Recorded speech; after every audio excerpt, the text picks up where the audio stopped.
Assalamualaikum warahmatullahi taala wabarakatuh.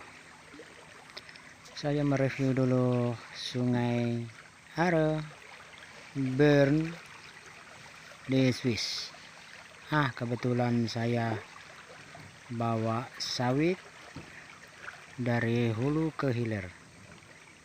Inilah penampakan Sungai Are. Sungai Are Bern Swiss. Swiss bagian Sungai Pran. Nah, ini derasnya begini. Saya tadi 2 kali putus, meluncur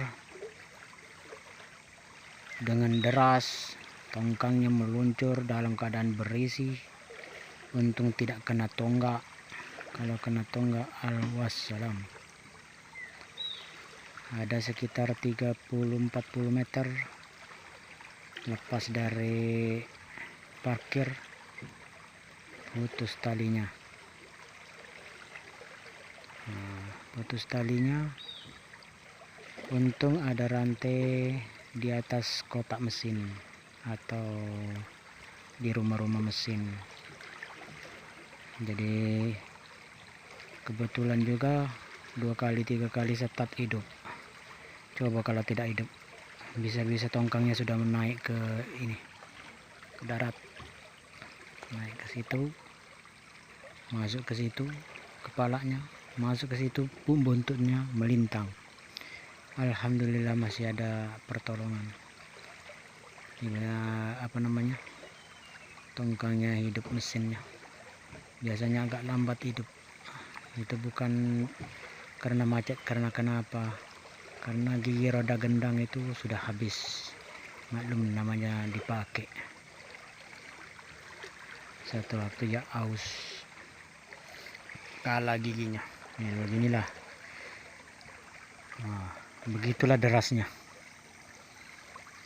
Sampai 2 kali putus. Semalam tidak langsung saya, karena terlalu beresiko. Kemudinya sudah tidak makan, tidak berfungsi lagi karena airnya terlalu deras. Sebenarnya saya berusaha mau keluar, tapi arusnya tidak memungkinkan saya keluar. Jadi terpaksa saya parkir di sini. Saya parkir di sini baru sekali ini, jadi belum tahu di bawahnya tuh nggak ada atau enggak. Yang jelas di sini terpaksa saya parkir karena ya disinilah batas kemampuan tongkangku. Kalau aku paksakan bisa-bisa patah tongkang karena arus. Itulah salahnya, serba salahnya kalau sudah arus pulang itu. Kita kecilin gasnya, kemudian tidak makan, kita besari gasnya. Kadang-kadang luncurannya tuh melebihi dari jarak batang-batang kayu ini. Artinya belum sampai belok lah sudah kena batang pedadah begini. Kan jaraknya dekat-dekat nih.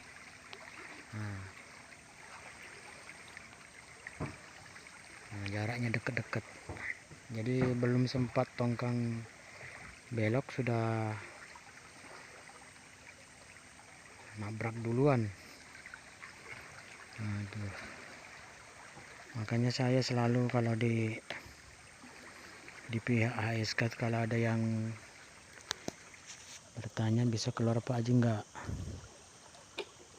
Sudah berkali-kali saya katakan kalau air sudah kendor, enggak berani lagi sebenarnya. Cuman untuk memperpendek jarak berikutnya ya bisa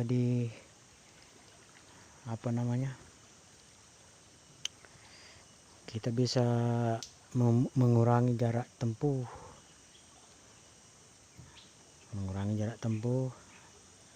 Artinya kita sudah jalan sebatas mana kita mau tingkat keamanannya. Kita jalan sampai batas mana kira-kira amannya. Nah di situ kita disitulah parkirnya. Tapi kalau PT HSK ini pegawainya kayaknya pura-pura nggak paham di alam kita ini. Maunya kita jalan dari tempat bongkar muat sampai ke PKS pabrik sekali setar. Padahal situasi tidak memungkinkan. Kalau dipaksakan itulah banyak kejadian. Ada yang kena tonggak, ada yang bocor, ada yang tenggelam. Tidak cukup sekali dikasih peringatan oleh alam, tapi tetap saja bikin lagi aturan tidak boleh berangkat kalau tidak langsung ke PKS. Itu kan aturan konyol, aturan goblok. Ya kalau misalnya airnya sampai 2 kali pasang, antara pasang anak dengan pasang induk sama besarnya, itu namanya orang Palembang bilang pasang 2 kali atau muara 2, kata orang dusun. Muara 2 maksudnya pasang 2 kali juga. Itu air tidak bisa dipakai sekali jalan, berbahaya ya.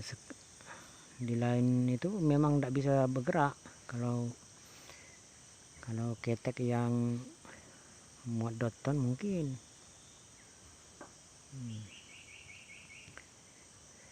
Jadi bikin aturan itu yang bisa diterapkan. Jangan pula kamu curiga kalau kami berangkat separuh jalan, takut dijual, takut diapa-apain.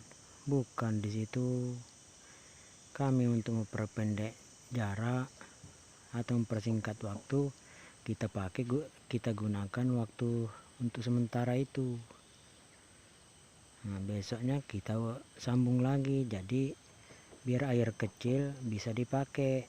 Ya namanya air kecil dipakai 2 kali, setarnya 2 kali, itu bagusnya. Kalau sudah maunya setar sekali langsung sampai ke PKS, apa sih maksud kamu? Kan yang jual buah ditangkap, tongkang yang ditahan ditebus, apalagi kamu yang kutakuti? Apa yang kamu takutkan? Coba kira-kira apa yang kamu takutkan? Malah dapat duit kalau kami jual buah, kami ditangkap. Jadi tidak usah lagi bikin aturan yang merepotkan, menyulitkan sopir. Akhir-akhirnya kamu juga yang susah. Kalau kami tenggelam, kamu baru repot, bawa pemadam kebakaran lah, bawa anggota dari kebun, buruh dari kebun, seluruhnya serba sibuk. Padahal bisa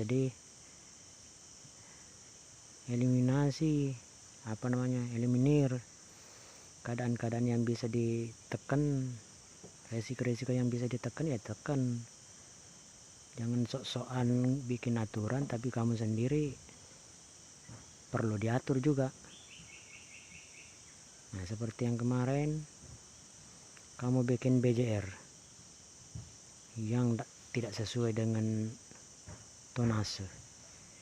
Masa sih punya tongkang aku tidak pernah 64,7, tiba-tiba bawa 64,7? Bisa besar sendiri tongkang. Malahan makin lama makin berkurang tongkang ini karena makin berat, bukan makin besar, makin banyak muatannya. Nah apa itu yang dirugikan? Siapa? Tongkang sama yang punya barang PT mungkin ya barangnya segitu-gitunya, tidak mengurangi, tapi kena markup tonase itu yang ruginya. Misalnya di 60 dibuat 65, 5 ton itu biayanya itu berapa? Nah itulah kerugian PT.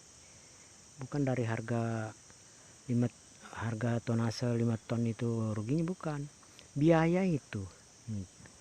Macam operator, macam tukang tir atau tukang peta, tukang ngatur buah di tongkang, itu semua enak itu, tanpa dikerjain 5 ton tapi dapat hasil, dapat gaji.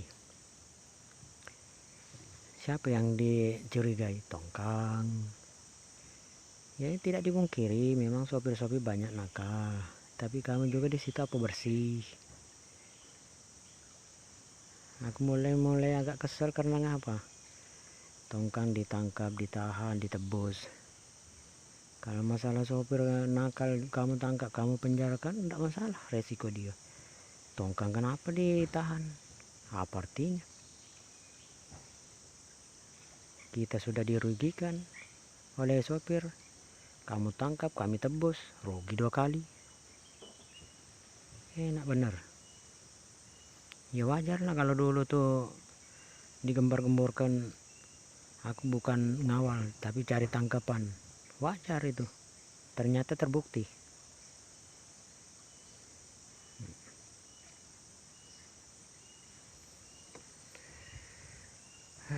Ini keadaannya nah.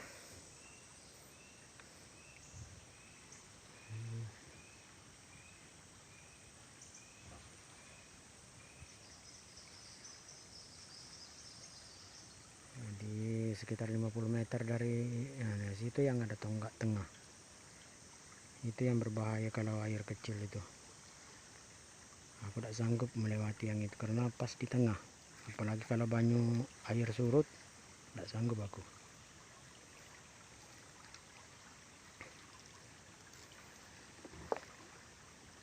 Tidak sanggup. Kalau air sedang pasang kita nyangkut di situ, tinggal nunggu air makin besar. Kalau air surut, makin berbahaya kalau kita nyangkut di situ.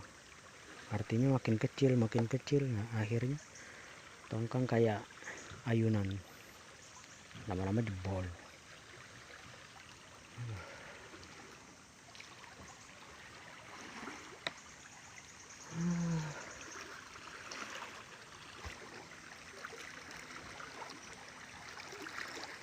Yang ini miring,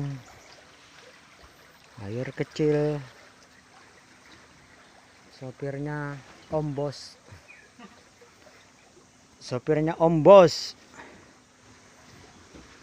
Om Bos Tina,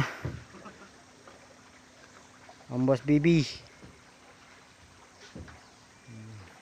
Sekian dan terima kasih. Nyet, woi, kau ngambil gelas ya? Ya, pintar minum. Nolong bersihin gelas.